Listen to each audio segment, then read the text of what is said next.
नमस्कार दोस्तों, आप सभी का स्वागत है अमित राय शो में। और आज हम एक विशेष अतिथि से आपकी मुलाकात कराएंगे जो रिटायर्ड मेजर जनरल हैं एसपी सिन्हा जी, जिनके अनुभव के बारे में आप बिलीव नहीं करेंगे। इतनी लड़ाइयों में रहे हैं, देश की रक्षा में हमेशा तैनात रहे हैं। उनके एक्सपीरियंस हम सब जानेंगे कि किस तरह उन्होंने देश की सेवा करी है। तो हम मुलाकात करवाते हैं श्री एसपी सिन्हा जी से।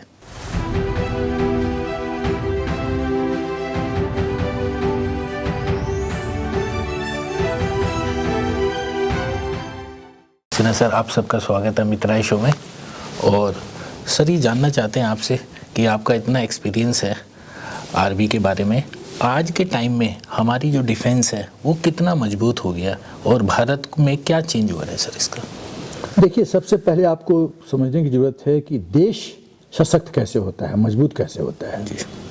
जो मैं समझता हूँ, देश सशक्त तब होता है जब पॉलिटिकल लीडरशिप स्ट्रांग हो, जब सेना मजबूत हो। और सेना कैसे मजबूत हो?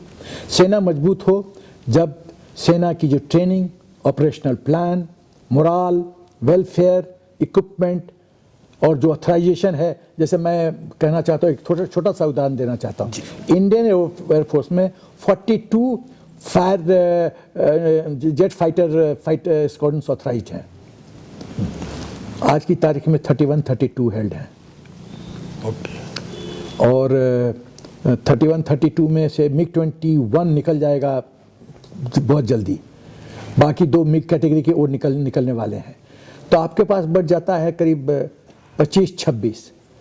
तो 25-26 कहाँ ऑथराइज है? 30-32 के करीब मान के चलिए। 25-26 तो हाँ, तो 42 में 40 मान के चलिए, तो डेफिशिएंसी करीब 15 का हो जाता है। तो क्या ये सही है कि 15 फाइटर जेट स्क्वाड्रन्स कम हैं?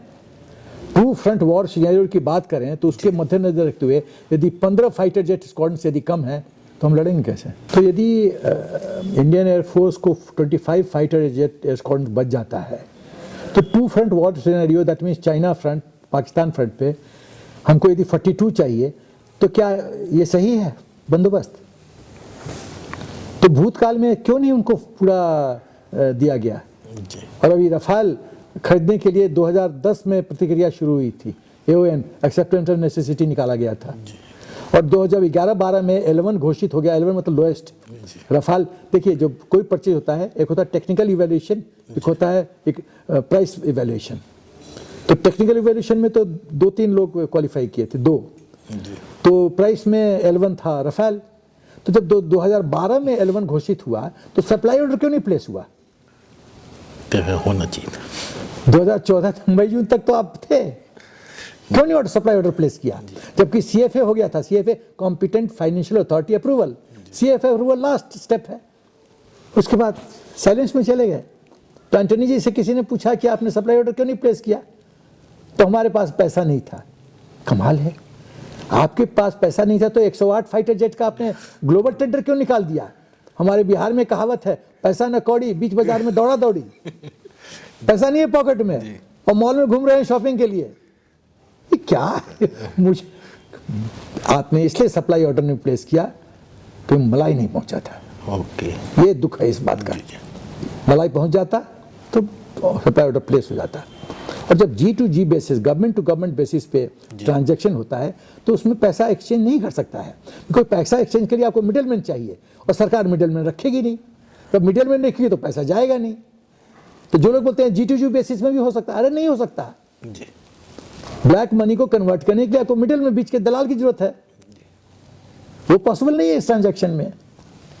तो देखिए, अभी देखिए तेजास, आज हमारा तेजास, विदेश की शक्तियां मांग रही है हमको तेजास बेच दो, हमको तेजास बेच दो। जो काम आज DRDO कर रहा है पहले क्यों नहीं किया? तो मैं लोकसभा टीवी पे था और मेरे बाएं एक DRDO फर्स्ट बैच के अफसर बैठे थे। मुझे अभी तक वो सेंटेंस याद है। उनसे पूछा गया कि DRDO तो अभी तो बहुत अच्छा काम कर रही है, उस समय आप लोगों ने क्यों नहीं किया? तो बोला कि हम लोगों ने पूछा सरकार से कि हमको क्या करना चाहिए बताइए। तो हमको कहा गया तनख्वाह लो, घर जाओ, आराम करो। नंबी नारायण जब क्रायोजेनिक इंजन डेवलप कर रहे थे तो देश की जब केंद्रीय सरकार इन्वॉल्व हो रही है और जेल भेजी उन बेचारे को। एक टॉप साइंटिस्ट जो राष्ट्रहित में भारत माता की सेवा कर रहा था, हमको इंजीन फील्ड में स्वावलंबी बनाने जा रहा था, उसको विदेशी ताकत के, मैं देश का नाम नहीं लेना चाहता, वो आज हमारा मित्र बना हुआ है, वहां की ताकतों ने और उसकी खुफिया एजेंसी ने उसको फंसा दिया और उसको जेल भेज दिया, नंबी नारायण को।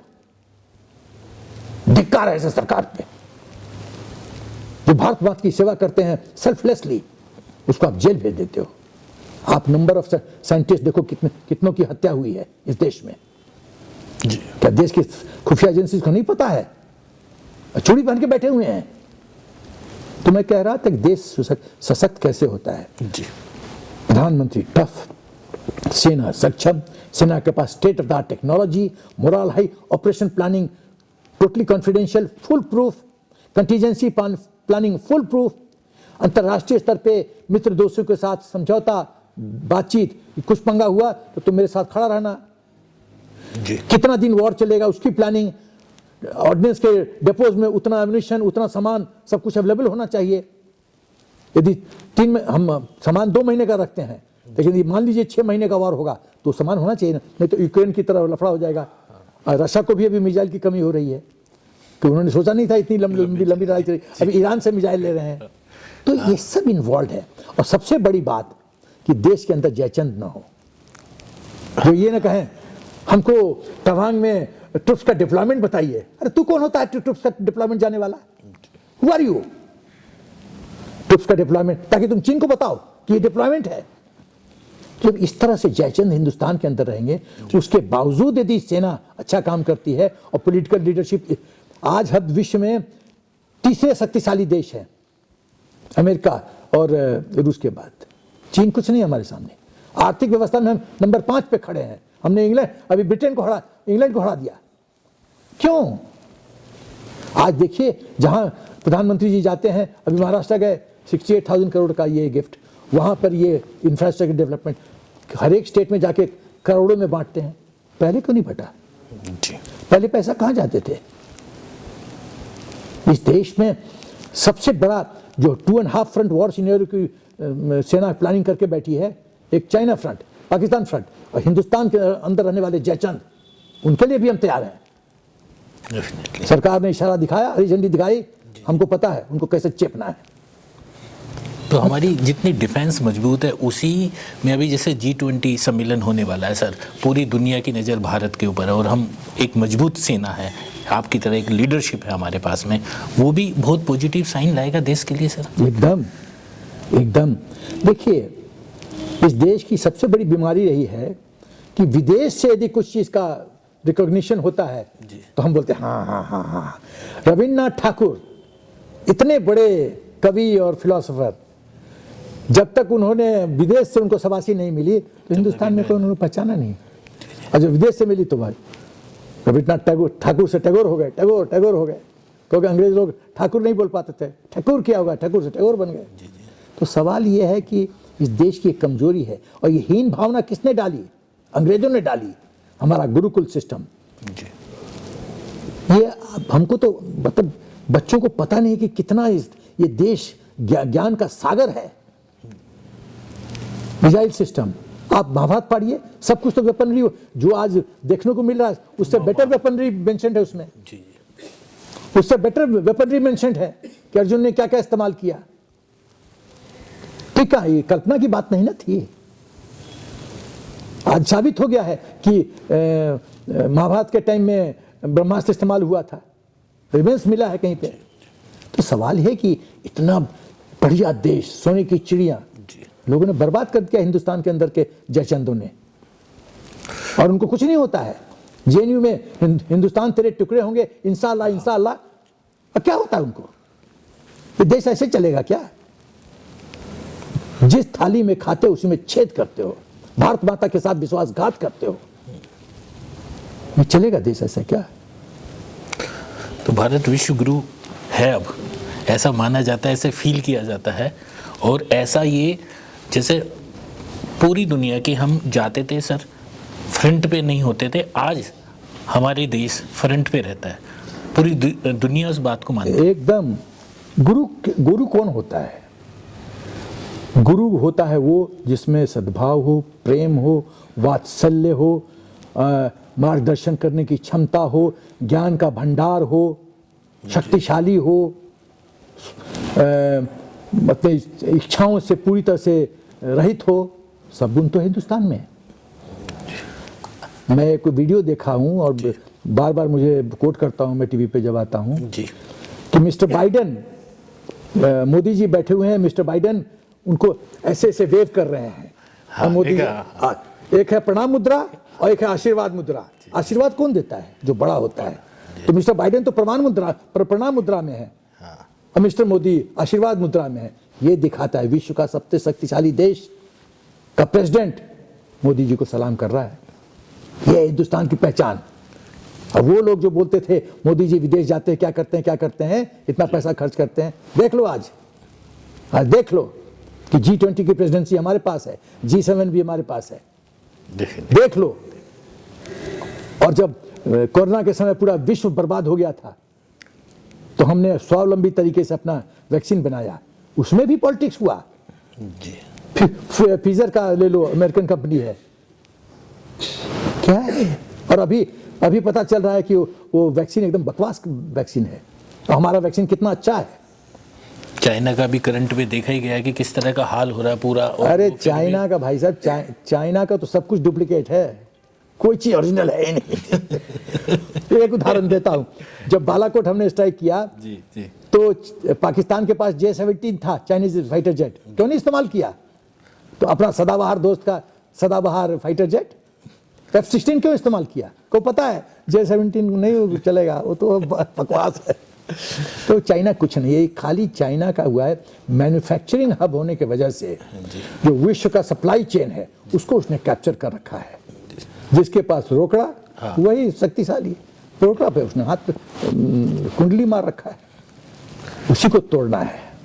और उसमें देशवासी मदद कर सकते हैं, चीन का आइटम का बहिष्कार। बिल्कुल सर, जब सेना में थे आपको एक विशेष मेडल से, सम्मान से नवाजा गया, जो वो इन्फॉर्मेशन आई आपके पास में, वो क्षण और उनके पीछे कार्य जो आपके रहे सर?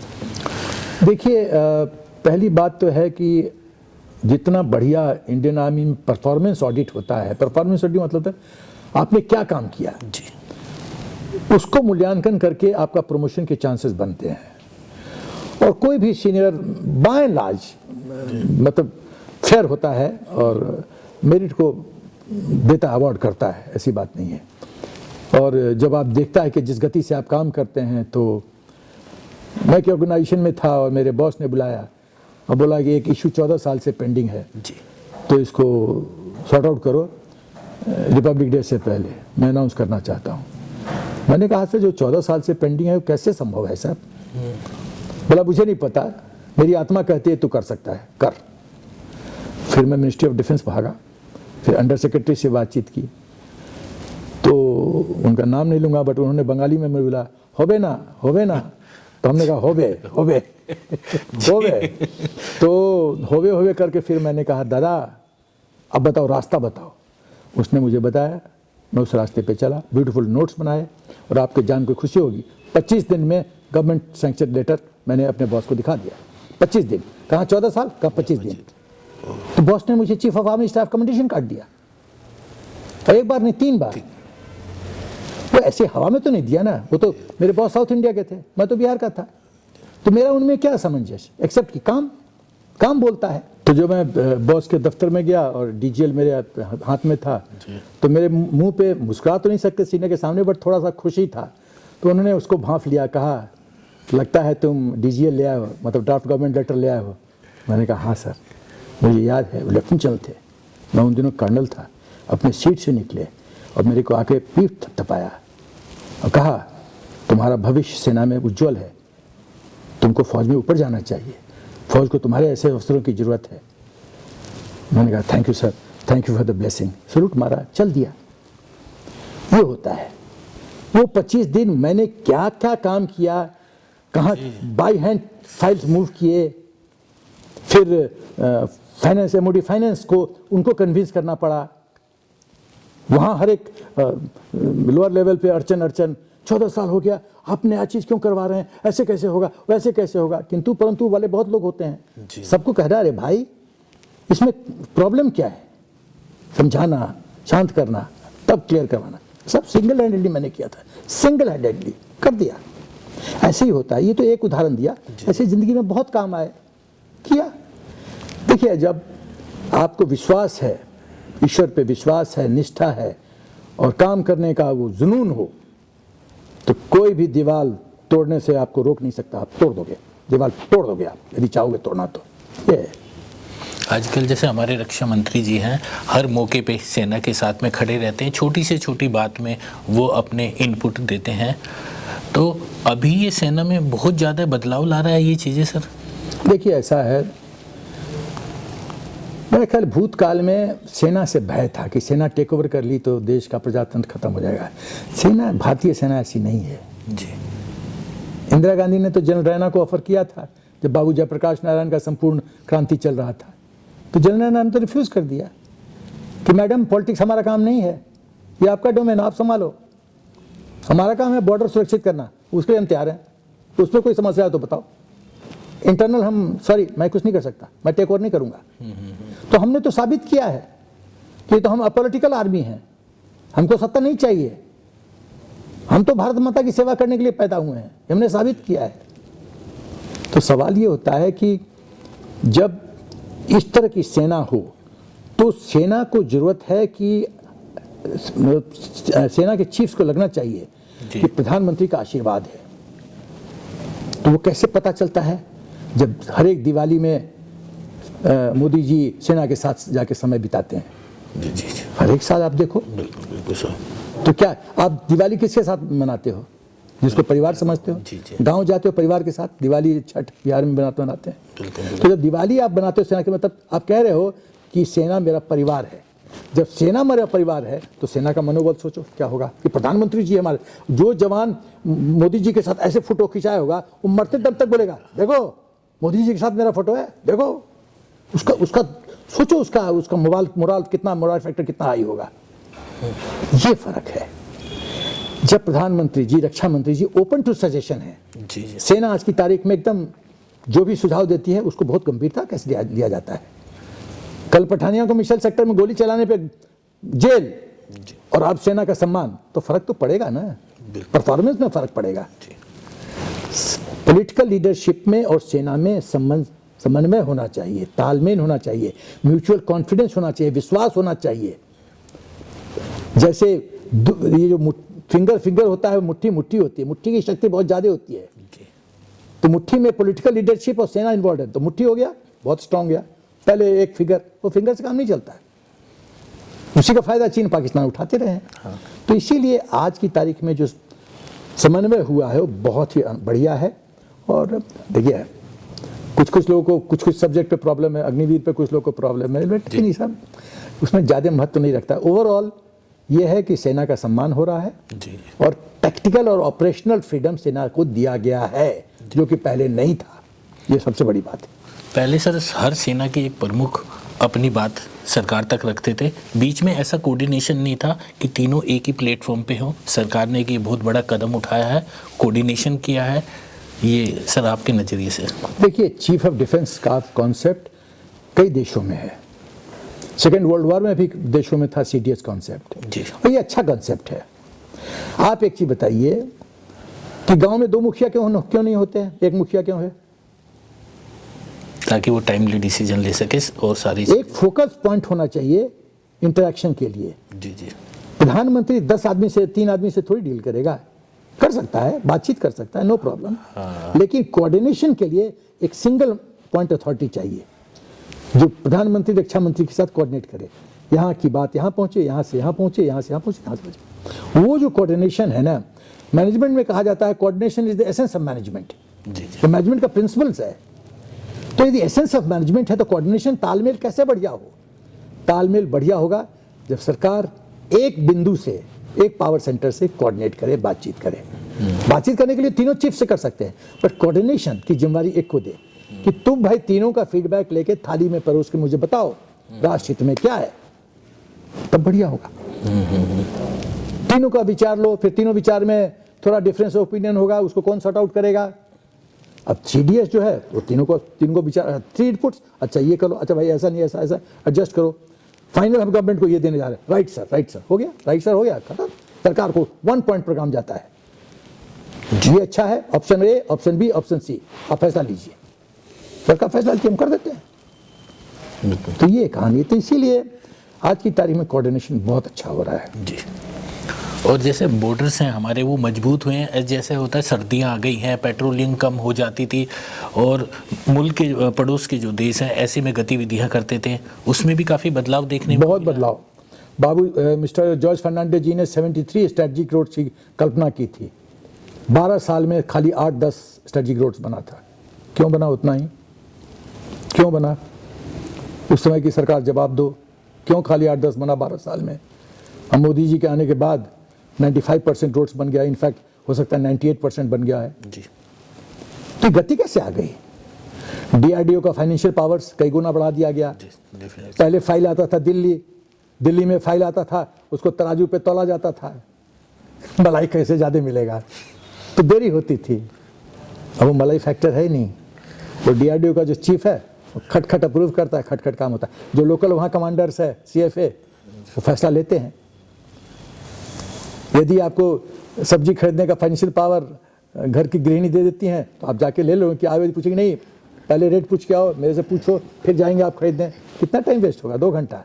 यहाँ तो 10-10 साल वेस्ट हुआ है। पहली बात। दूसरी बात है इक्विपमेंट जो मिलना चाहिए था नहीं मिला। तीसरा, DRDO जो अच्छा काम करना चाहिए उनको मौका नहीं दिया गया। आज इसरो DRDO जो अच्छा काम कर रहा है जी। कैसे कर रहा है आप देखिए, हर एक 2 दिन पे लगता है आज अग्नि 5 टेस्ट हो गया। उस पर भी मैं कुछ और जानता हूँ लेकिन बोलूंगा नहीं टीवी पे सच क्या है, लेकिन सच हमारे राष्ट्र हित में है। हाँ।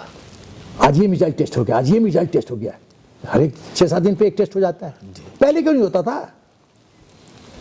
जब वाजपेयी जी ने ब्रह्मोस के लिए शुरू किया डेवलपमेंट, तो जो ही उनकी सरकार गिरी, अगली सरकार ने, कांग्रेस सरकार ने क्यों रोक दिया उसको? क्यों रोका? क्योंकि चाइना ने कहा कि ब्रह्मोस में खतरा है, इसको रोको, रोक दिया आपने। आप चाइना के एक्सटेंसिव फाउंडर हो या भारत के पॉलिटिकल मास्टर हो, ये तो देश को बताना पड़ेगा ना आप लोग को। तो इसीलिए देश मौजूदा हालत में देश सुरक्षित है और देश का भविष्य उज्जवल है। तो जब आपको सर मिशन मिलता था, वो एनर्जी, वो पावर और वो कठिनाइयाँ सारी साथ आती थी। ये देवियों का आशीर्वाद है। ये बिना उनके आशीर्वाद के साथ कुछ नहीं होता है। सक्षम बहुत हैं, कैपेबल बहुत लोग हैं, जी जी। बट ये जो एनर्जी आती है, आप अंदर का आंतरिक विश्वास कि हम कर सकते हैं। दूसरा कि ऊपर वाले की आशीर्वाद की कर दो, उसमें आशीर्वाद है तो हो जाता है। जैसे सर्जिकल स्ट्राइक मोदी का आशीर्वाद है, देवी आशीर्वाद है, शंभू का आशीर्वाद है। Surgical strike, anything can go wrong. और दुश्मन टेरिटरी में जाके आप स्ट्राइक कर रहे हो, एनीथिंग कैन गो रॉन्ग। 2 आदमी भी मर जाते हमारे जवान तो हंगामा हो जाता। तो ये सब जो प्रभु का आशीर्वाद हो, ये देश ऋषियों का देश है। जी जी। इस देश का कोई बुरा नहीं कर सकता है। हजारों साल से तप ऋषि किए हुए हैं, वो आशीर्वाद दे रखे हैं इस देश को, इसलिए देश का कोई बुरा नहीं कर सकता।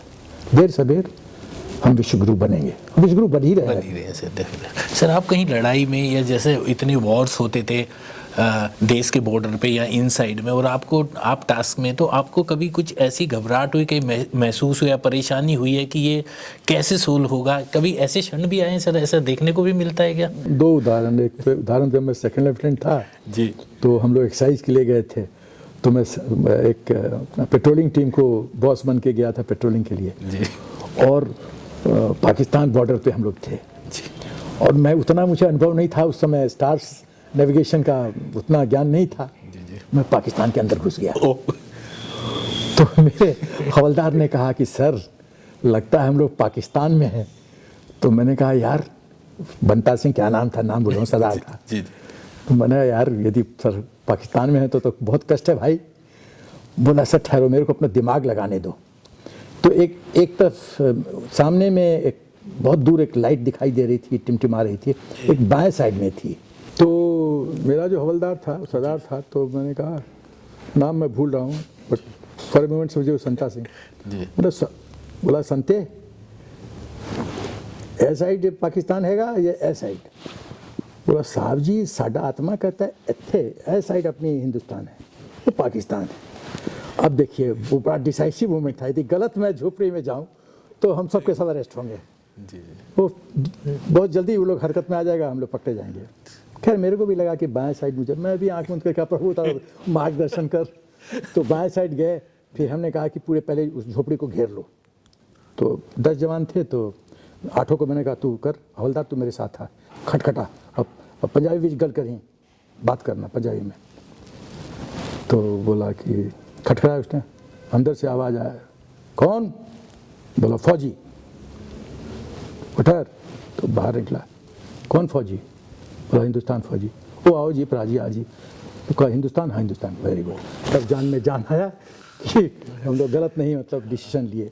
तो ये मतलब सेना में सब फ्रैक्शन सेकंड में थिंग्स कैन गो रॉन्ग, प्रभु की कृपा है तो ठीक डिसीजन लेते हो।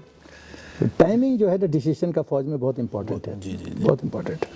और एक और बता रहे थे आप हाथ वो श्रीलंका में आई थी लंबी कहानी है। अच्छा ऐसा रहता है। तो सर सेना का जवान, ठीक है अब ना? जैसे जी 65 वॉर में जी एक कल भवानी सिंह थे, वो पैराज में थे, तो अब उधर से टैंक आ रहा था, बड़ा कष्ट था। हमारे उतना टैंक हमारे पास था नहीं, रिएक्शन टाइम बहुत कम था। तो उन्होंने क्या किया कि अपने जीप का साइलेंसर निकाल दिया और जीप को चला दिया। तो जब साइलेंसर, आप मोटरसाइकिल का साइलेंसर निकाल दो कितना आवाज़ करता है, तो दुश्मन को लगा कि हिंदुस्तान की तरफ से बहुत ज़्यादा टैंक आ रहे हैं, तो वो रुक गए। तो हमको तो सुबह का इंतजार था, सुबह तक यदि हम रोक दिए, प्लस माइनफील्ड वगैरह लगाए हुए थे, बहुत कुछ हरकत हुआ था। हमको तो सुबह का इंतजार था, सुबह में हमारा एयरफोर्स एक्टिव हो जाता है। बस सुबह हमने कर दिया, कल भवानी सिंह ने, बस सुबह में हमारे एयरफोर्स आके ठक ठक ठक उनको उड़ाते चले गए।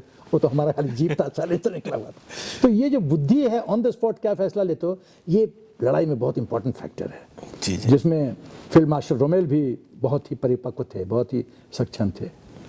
One of the best generals विश्व का फील्ड मार्शल रोमेल। तो बीच बीच में जो ट्रेनिंग होती है उनमें ये एक्सपीरियंस सर आप लोग शेयर करते हैं, जो नए जवान आते हैं उनको बताते हैं कि इस तरह की कुछ ऐसा रहती है? देखिए फौज में एक बहुत अच्छा सिस्टम है। फौज में जितनी भी लड़ाई हुए हैं उसके सब आर्काइव्स में रिकॉर्ड हैं। और जैसे आप सीनियर कमांड में बात कीजिए या कॉलेज ऑफ कम्बैट में बात कीजिए, जो कोर्सेज होते हैं उसमें एक्सपोजर दिया जाता है। और हर एक वॉर का हमने क्या सीख, हमने उस लड़ाई से सीखा। इवन जब हम एक्सरसाइजेज के लिए जाते हैं, जैसे मैं अम्बाला से एक्सरसाइज के लिए गया था सूरतगढ़, तो एक्सरसाइज के बाद लेसन लर्न, ये हुआ क्या क्या हमने लेसन सीखा, ये रिकॉर्ड पे रहता है सब कुछ। तो ओवर द पीरियड टाइम देखिए कितने लेसन्स लर्न हमको एक्सपोजर दिया जा रहा है, कितने एक्सरसाइज हमने अटेंड किए, कितने वॉर का हमको सिखाया जा रहा है। तो जो हमारी अनुभव है, कुछ तो आदमी खुद अपना उंगली जला के सीखता है। जैसे बोलते हैं कि अनुभव जो है गांव के बड़े बूढ़ों का क्या है, वो अपने अनुभव से ज्ञान देते हैं। तो हमारे सीनियर्स अनुभव से हमको ज्ञान देते हैं, हमारा पुराना वॉर अनुभव से ज्ञान देता है कि ये होना चाहिए कोर्स ऑफ एक्शन। तो हम सीखते रहते हैं। तो ये सबसे एक मजबूत कड़ी रहती है नए लर्नर को सीखने के लिए। एकदम। तो भारत का भविष्य जैसे आपने बता दिया कि उज्ज्वल है, और हम देश एक मजबूत हाथों में है अभी इस वक्त एकदम। तो ऐसा क्या सर आने वाला समय कैसा है सर, कैसी लीडरशिप रहेगी भारत की, इकोनॉमिकली, फाइनेंशियली, डिफेंसिवली, आपके विचार सर? देखिए यदि देश सचमुच में वर्ल्ड पावर नंबर 1 बनना है, जी, विश्वगुरु बनना है, तो पॉलिटिकल लीडरशिप को ऐसे ही स्ट्रांग रहना पड़ेगा। और सेना ऐसे ही मजबूत रहते, सेना को जो ऑथराइजेशन है वो state of the art technology मिलती रहे, एम्यूनिशन में सब में कोई शॉर्टेज नहीं हो। अपने जो हमारा WWR कॉन्सेप्ट है, वॉर वेस्टेज रिजर्व का कॉन्सेप्ट है, 2 महीने का, उसको 4 या 6 महीना करना पड़ेगा, उसमें पैसा खर्च होगा, तो उसके लिए हमको तैयार रहना पड़ेगा। फिर बहुत कुछ इन्वॉल्व है। यदि आपने 6 महीना यदि एम्यूनिशन का लाइफ साइकिल ख़त्म हो गया है तो रिकंडीशन करके बहुत कम समय के लिए इस्तेमाल कर सकते हैं, तो बाकी तो पैसा बर्बाद हो रहा है ना, क्योंकि एम्यूनिशन इस्तेमाल नहीं हुआ और वेस्ट आउट हो रहा है। तो ये सब तो खर्चा उठाना पड़ेगा। तो लेकिन सबसे बड़ी बात जो मैं कहना चाहता हूँ कि देश के अंदर जो लोग हैं वो भारत माता को अपनी वफादारी दें, अनकंडीशनल लॉयल्टी देना पड़ेगा। आप अपनी सत्ता की लड़ाई लड़ो, कुर्सी में आने की लड़ाई लड़ो, लेकिन भारत माता को कमज़ोर मत करो, जो कि मैं देखता हूँ एवरी डे, कुछ ना कुछ मैं देखता हूँ। मैं क्या बोलूँ, पॉलिटिकल चीज़ पे क्या कमेंट्री दूँगा, पूरा देश जानता है क्या हो रहा है। वो बहुत दुख की बात है ये। और सबसे बड़ी एक जो बहुत अनोखी बात मैं हिंदुस्तान के बारे में कहना चाहता हूँ, जिसके लिए देशवासियों को घमंड होना चाहिए देश पे, पॉलिटिकल लीडरशिप, मौजूदा पॉलिटिकल लीडरशिप पे और सेना पे, कि कितना लोग सेना पे कमेंट्री मारते हैं, नेगेटिव चीज़ बोलते हैं, पॉलिटिकल लीडरशिप पे नेगेटिव चीज़ बोलते हैं, उसके बावजूद हम लोग परफॉर्म कर रहे हैं। लोग कबड्डी में 3-3 लोग हमारा पाँव खींच रहे हैं, फिर भी हम फिनिश लाइन पहुंच रहे हैं। तो ये तो काबिले तारीफ है। पाकिस्तान में रिमोट कंट्रोल से डिक्टेटरशिप है, चाइना में डिक्टेटरशिप है, उससे हम जूझ रहे हैं। वहाँ उनको चेन पुलिंग करने वाला बहुत कम लोग है, पाकिस्तान तो वही दलदल में है, लेकिन हमारा हालत सोचो, मतलब ब्लैक पुलिंग चलता जा रहा है, कैसे जीतोगे, हम जीतेंगे, जीत जाते हैं। तो ये तो मतलब हम लोग कितने सुपीरियर हैं। ये थैंक यू सर, आपने ना इतने खुल के विचार रखने, इतने सारे एक्सपीरियंस अपने जीवन के हमारे साथ शेयर करें। हम आपको बार बार धन्यवाद करते हैं और आशा करते हैं कि जब भी समय मिलेगा फिर आपसे चर्चा हम करते रहेंगे। Thank you so much sir, such a wonderful time.